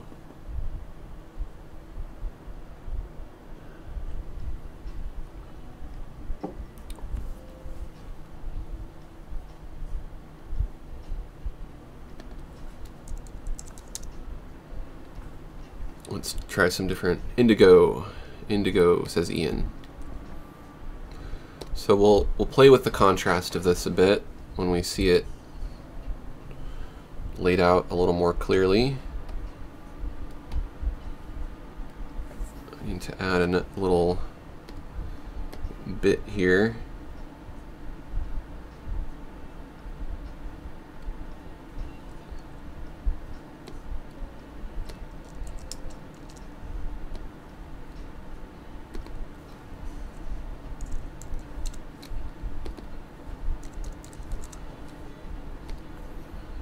Just arranging stuff here a bit so I can get this the way I want. Let's just use this, let's use the knife. You can just cut part of that off.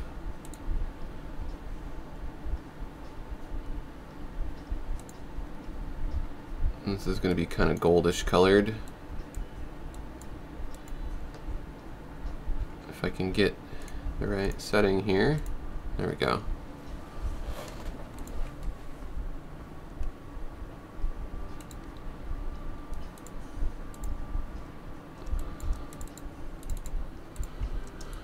Okay, so I'm looking at it small because I want to see how it looks on white and black. The blue's a little bit dark, so we're going to need to tweak that. Just brighten it up a bit.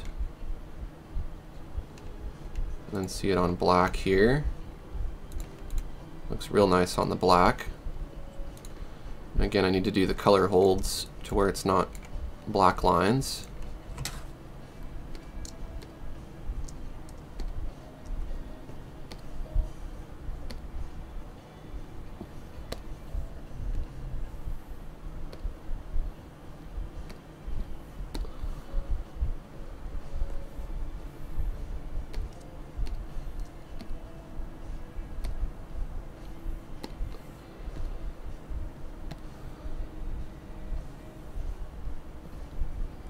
This perhaps needs to be a bit brighter as well.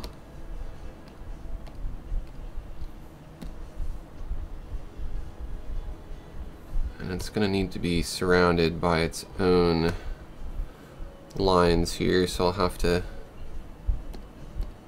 bust this up a little bit.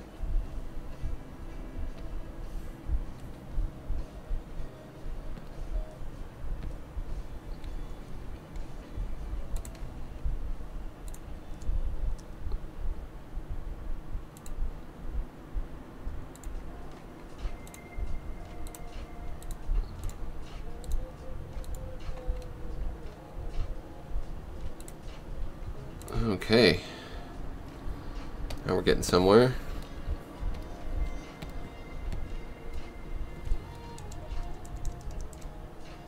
It's probably an easier way I could have done this, but this does the trick too.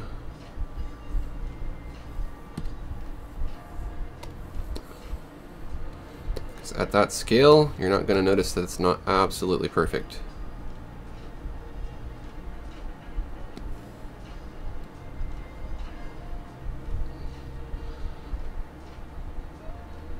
The question is, does that read as a palette knife?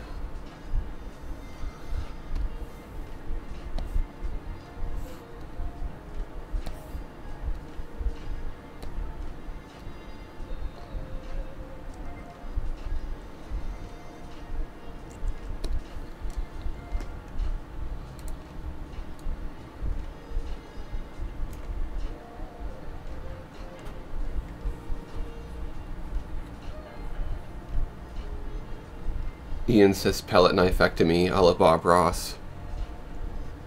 Yeah, we gotta put a little paint in there too from that. Nice textured paint stroke.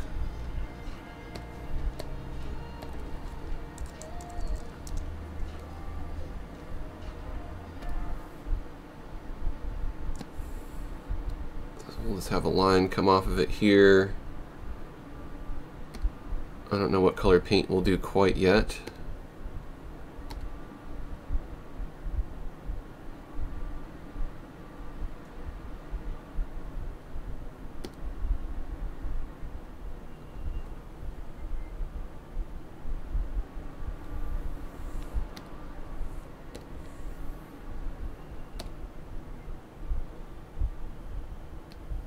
Find a nice brush look here that'll work.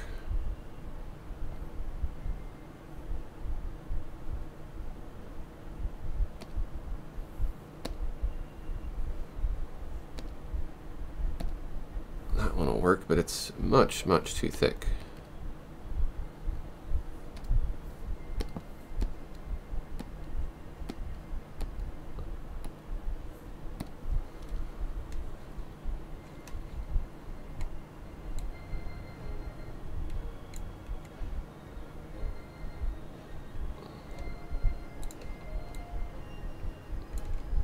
Okay, so color-wise, what we can do is we can utilize the color tools here. So I'm going to sample my blue. I have color guide harmony rules here that I can choose from. So high contrast 2, we'll try that.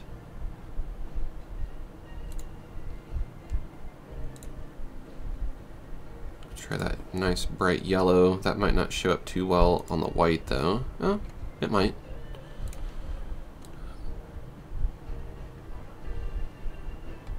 I think it's too close to the gold.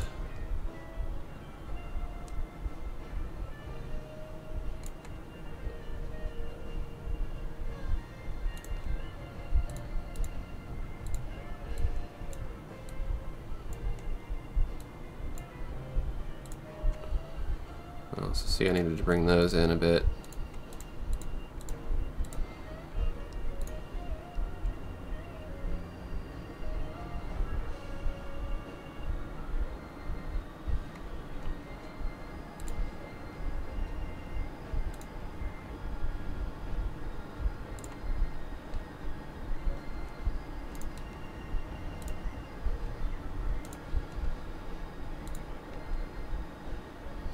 The wrong color sampled. Let's try this. There we go. That's much better.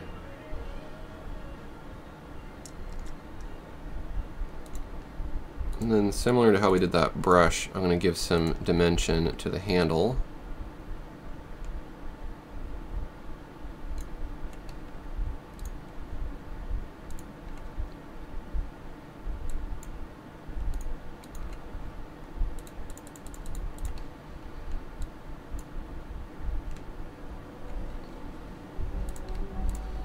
This needs to be on its own separate layer here.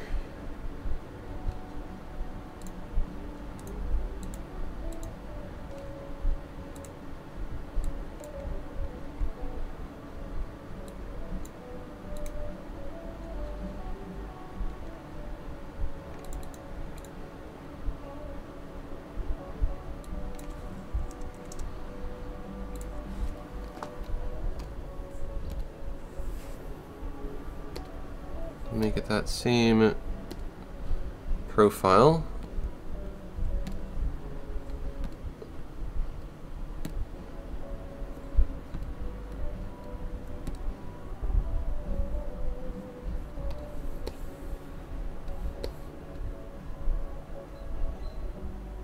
Yeah.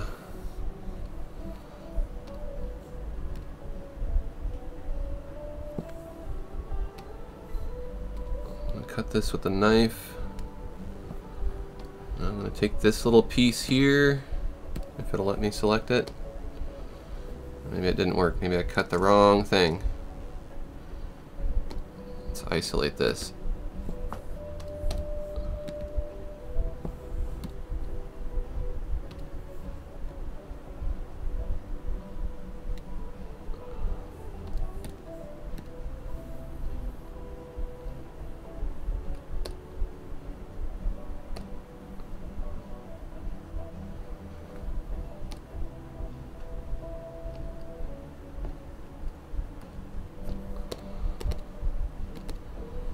There we go.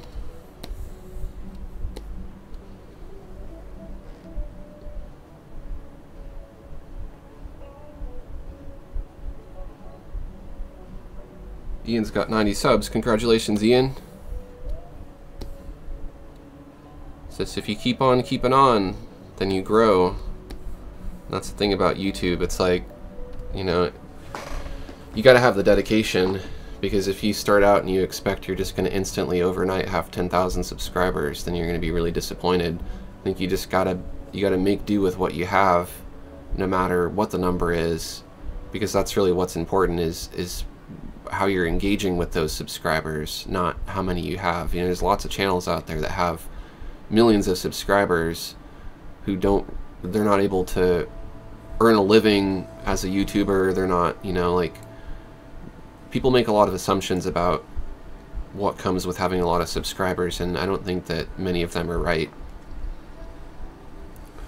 So you'd be surprised. It's like all of a sudden you have 100 subscribers, and then, okay, well now you have 1,000, and then all of a sudden you have 10,000. You know, it just, if you keep sticking to it, you're going to keep growing.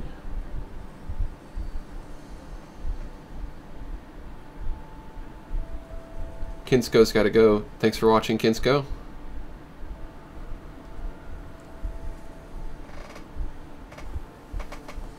I think if you haven't checked out Ian's channel already, you should go check that out, because he's doing a great job of posting content regularly, building up his channel, getting people interested in his work, promoting himself. You know, like, you have to be able to not only create art, but you have to be able to help people find it too. That's half the battle of being a YouTuber.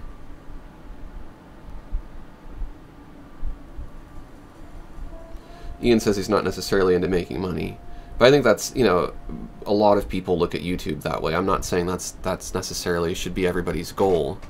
I think first and foremost, your goal should be your goal should be to share your content with people and just be genuine and just be yourself. And if you can do that, then money is kind of a byproduct of that, you know.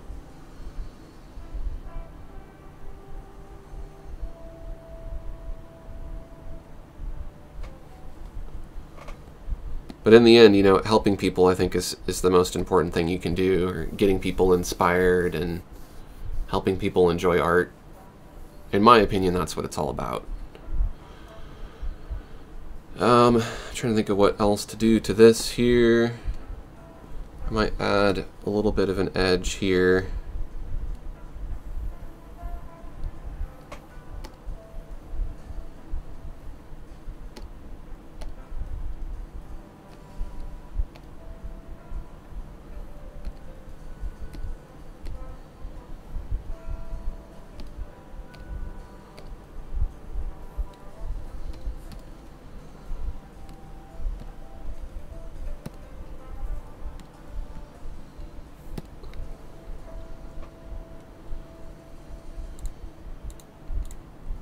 That helps it have that nice edge to it.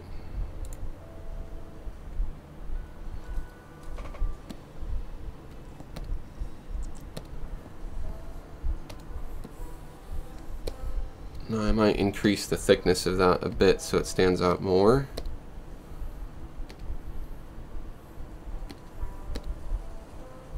Maybe not that much though. It's probably pretty good.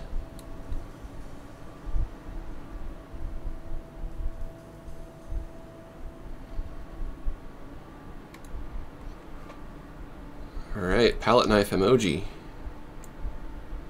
What do you think, Ian? Does that look pretty good?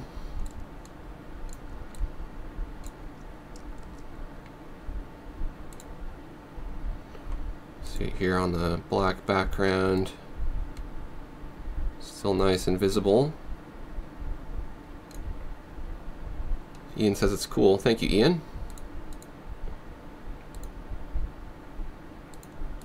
Okay, so I will save that one and export it. That way it's ready to go.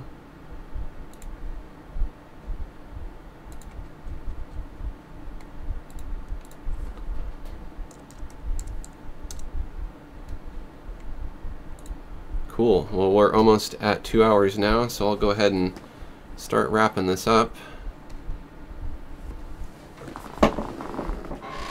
Do a little bit more Q&A before I go.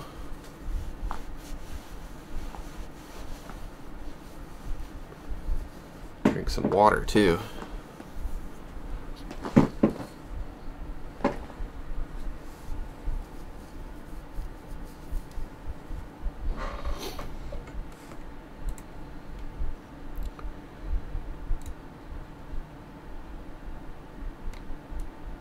Ian says, thanks for your kind words. You're welcome, Ian.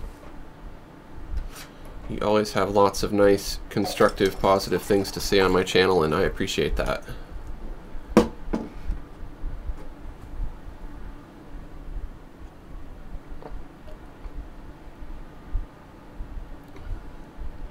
Vanessa says there's a lot about digital art that's overwhelming, like layers, opacity, color. And it's all stuff you gotta just explore little by little, you know. You don't have to learn it all at once. And I think the reason why a lot of that stuff feels overwhelming is because we all have the habit of placing expectations on ourselves, like, okay, I need to learn all of this in this very short period of time. You know, I need to master art in a year.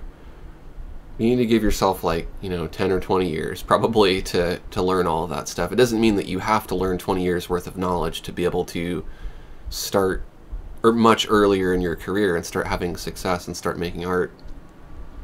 It just means that you need a lot of time to learn. You can't learn it all at once. A lot of it you have to learn through practice and trial and error. And it takes time to absorb that stuff. So, you know, just, I would look at it like tackle one thing at a time, you know. Learn about layers. Check that off. Okay, now learn about color and check that off. Vanessa's going to binge watch all my videos. Well, you're going to be binge watching for probably about 20 years then. So I got like 1,000 videos, more than 1,000. So you get back to me in 20 years, and I bet you'll be a pretty phenomenal artist. You'll know a lot. I'm still learning, you know. I'm still learning a lot. In another 20 years, I'm going to know a lot more, for sure. And I don't have the expectation of myself to be the best artist right now, you know. People call me mediocre all the time, and it's like, if I'm mediocre, then I'm doing a pretty darn good job of like making a living off of being mediocre, and that's fine. It doesn't matter, because whatever kind of art you do, you're always going to have some critic who likes something completely different. So, you know, I could put all my focus into like being a master and trying to prove to everybody I'm like such a good artist, but I won't be able to please everybody. And people talk smack on Michelangelo all the time, and Leonardo and Raphael and Donatello, Master Splinter, all the famous artists of the classical era. So, you know, it doesn't matter. It's just, you learn what you learn, you do what you do, you make whatever kind of art you make, whatever skill is involved in that. It doesn't really matter, because the people who consume art and the people who enjoy art don't always care about skill. Some people do, but some people don't. And then people's perception of skills change, you know, from person to person. It takes a lot of skill to make cartoons. You have to have great ideas. You have to be able to draw in a certain style, but it doesn't take the same technical skill that is required for drawing architecture, you know, like a full-on photorealistic rendering of a building that's perfectly to scale. But there may be elements in people's cartoons that are the fundamentals of architecture that help them draw buildings and things like that. So you only need to know as much as you think you need to know, and then beyond that, if you want to learn more, you can get into some really advanced stuff. But if you focus on what kind of art you want to make, that's going to narrow down the skills that you need to learn to a point to where it might be more manageable as well. So let's really quickly, I want to review some of the icons that we created together. Let's see if I can pull them up here. Finger paint, angry rock, heart, pencil. And the question is, can we put them all tiled on the screen nicely to where they'll fit?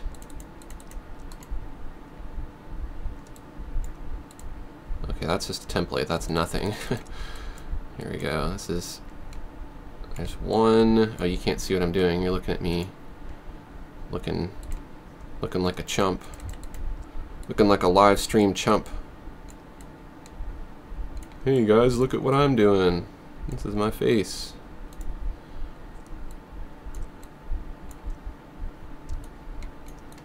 Okay, there's the palette knife. And the angry rock, which I will put on a white background.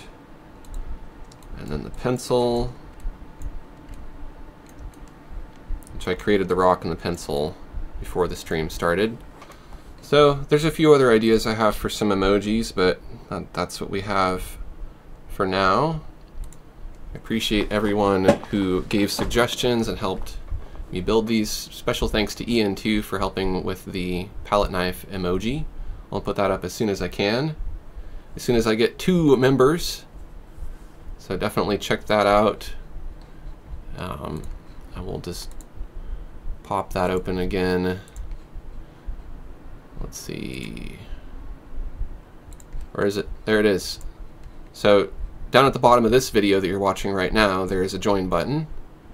If you click on that, then it shows you what you get access to, and I'll be adding some stuff here. So if you want to see early releases of my new videos, members only live streams, custom emojis, and get a badge for your channel, that's how you do it. Angelica likes these live streams because they learn and chat with others. That's what it's all about. I'm glad that you all are making friends with each other and subscribing to each other's channels, because, you know, like, this is a community, and I think that it's grown over the years to the point to where people have made lots of friendships and lots of connections, and there's lots of people that I recognize that I talk to all the time. You know, I think that's a great. It's mind-blowing to try to just imagine everybody all in a room. You know, there's over 100,000 people who subscribe to my channel. That's like a concert, you know. Seeing a crowd like that would probably freak me out. So, you know, probably better not to think about it. But it's cool. It's a nice community, and it's a very positive community. There are very few people who are like negative troll type people that enter the community, and they're usually they're out, because everyone else in the community, I think we're all kind of on the same wavelength. We want to support each other. We want to be positive. We don't want to put each other down. You know, there's no room for that here. And we want to be accepting of everybody. It doesn't matter if you're male or female. It doesn't matter what the color of your skin is. It doesn't matter, you know, what country you live in. It doesn't matter any of that stuff. As long as you can respect everyone else and treat others the way you wanted to be treated, cool. If not, then this is not the place for you. There are plenty of other channels out there where you can do your toxic negativity stuff. This is a happy, positive place, and I'm going to keep it that way.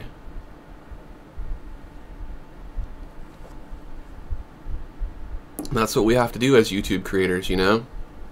I'm not like the biggest channel out there, but throughout my YouTube experience, I'm going to make sure to try to spread that message every time, that we need to treat each other kindly. You know, there's room for critique and art and all that stuff, but you have to know what the line is that you cross.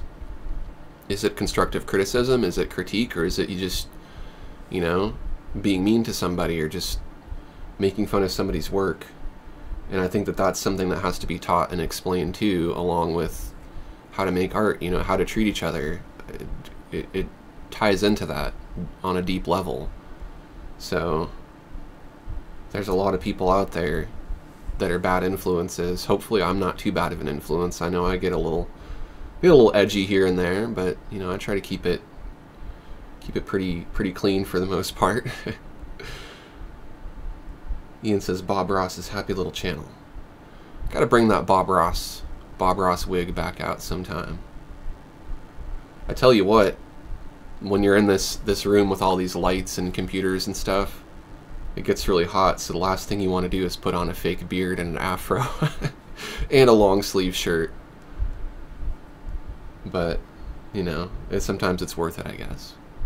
So, we are just about out of time. I'm going to go ahead and thank everybody for watching today and for helping me create these icons. If you haven't already subscribed to my channel, make sure to do that, because that's the best way to know when I release a new video, and you can get a notification if you click the bell icon when I release a new video. So thanks everybody for watching, and I will see you next time, next Wednesday at 11 a.m. Pacific time.